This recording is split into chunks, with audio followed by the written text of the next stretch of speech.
Top quality और consistent performance के लिए सिर्फ सिल्वर पंप नाम याद रखना।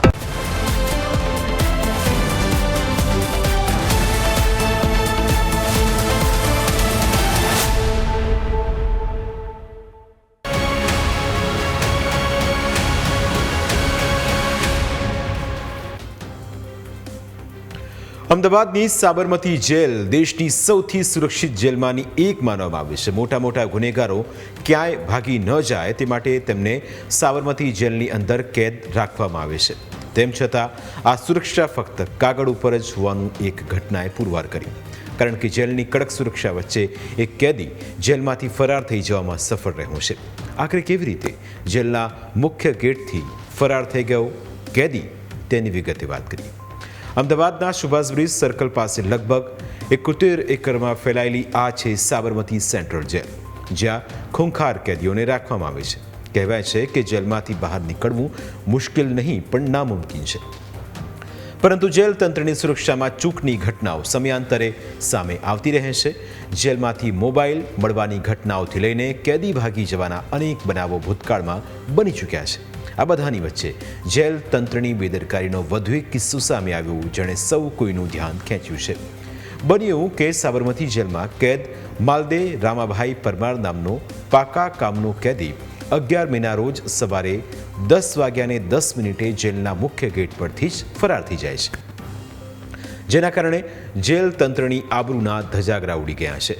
આ ઘટના માત્ર એક કેદીની ભાગી જવાની ઘટના નથી, પરંતુ જેલ વ્યવસ્થાની સંપૂર્ણ નિષ્કાળજી અને નિષ્ફળતાનું દુર્ભાગ્યપૂર્ણ પ્રતીક છે। કેદી ભાગી જવા મામલે સાબરમતી મધ્યસ્થ જેલમાં જેલર તરીકે ફરજ બજાવતા દેવદત્તસિંહ ગોહિલે ફરિયાદ નોંધાવી છે। આ ફરિયાદ પ્રમાણે જેલના બડા ચક્કર યાર્ડ નંબર 4માં કુલ 33 કેદી રખાયા હતા। આ કેદીઓની દરરોજ ગણતરી થતી હોય છે, પરંતુ 11 મેના રોજ ગણતરીમાં માત્ર 32 કેદી મળતા માલદે પરમાર ગાયબ હોવાનું ખુલ્યું હતું। ત્યારબાદ જેલમાં સઘન શોધખોળ હાથ ધરવામાં આવી, પરંતુ કેદીનો કોઈ પત્તો ન લાગ્યો।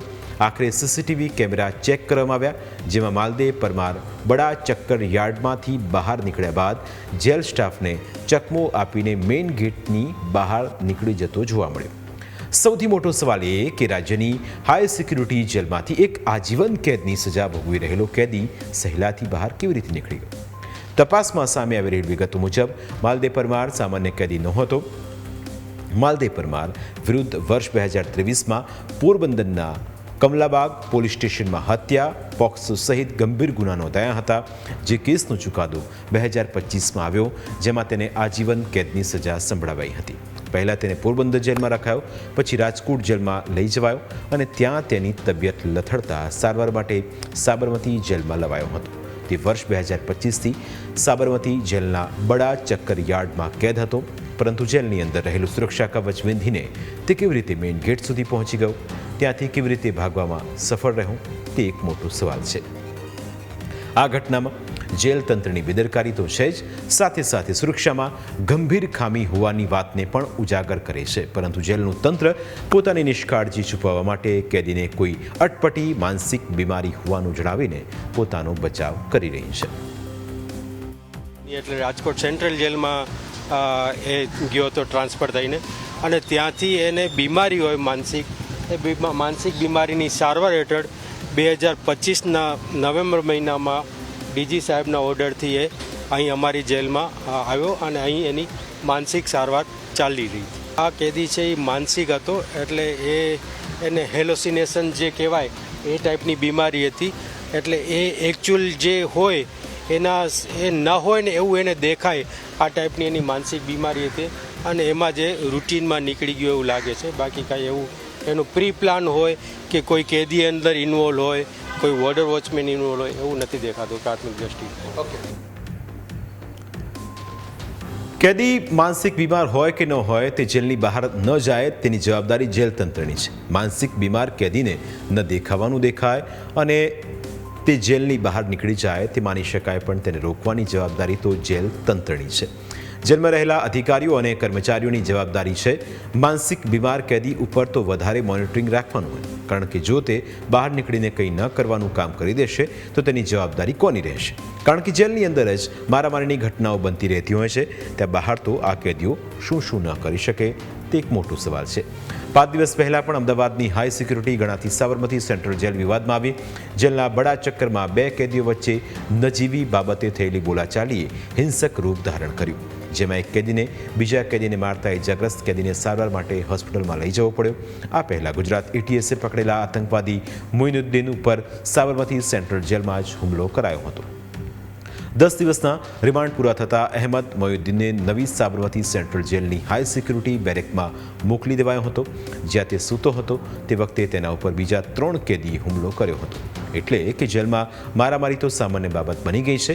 આવી ઘટનાઓ વચ્ચે જો જેલની સુરક્ષાની વાત કરીએ તો જેલમાં હાઈ સિક્યુરિટી ઝોન છે, જ્યાં આતંકવાદી, ગેંગસ્ટર અને હાઈ પ્રોફાઇલ કેદીઓને રાખવામાં આવે છે.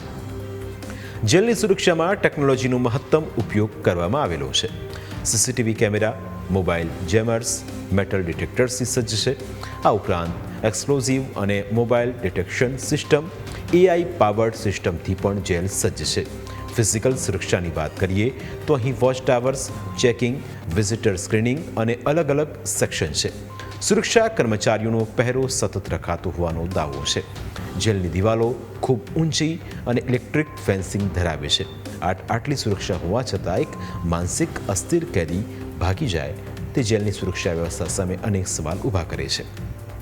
સૌથી પહેલો સવાલ તો એ ઉઠે કે જેલમાંથી કેદી કેવી રીતે ભાગી ગયો? શું ગેટ ઉપર કોઈ સુરક્ષા કર્મચારીઓ હાજર હતા કે નહીં? સર્વેલન્સ સેન્ટરમાં મોનિટરિંગ કરનાર કોઈ હતું કે નહીં? ડ્યુટી પરના કર્મચારીઓ અને અધિકારીઓ શું કરી રહ્યા હતા? શું જેલના ટેકનોલોજીનો અસરકારક રીતે ઉપયોગ નથી થઈ શકતો? કયા કર્મચારીઓ અને અધિકારીઓની બેદરકારીના કારણે કેદી ભાગવામાં સફળ રહ્યો? આ તમામ સવાલોને લઈ તપાસ થવી જરૂરી છે અને જવાબદારો સામે કડકમાંથી કડક કાર્યવાહી થવી જોઈએ, કારણ કે જો અત્યારે ધ્યાન આપવામાં નહીં આવે તો આગામી સમયમાં મોટા કેદીઓ પણ ભાગી જતા વાર નહીં લગાડે.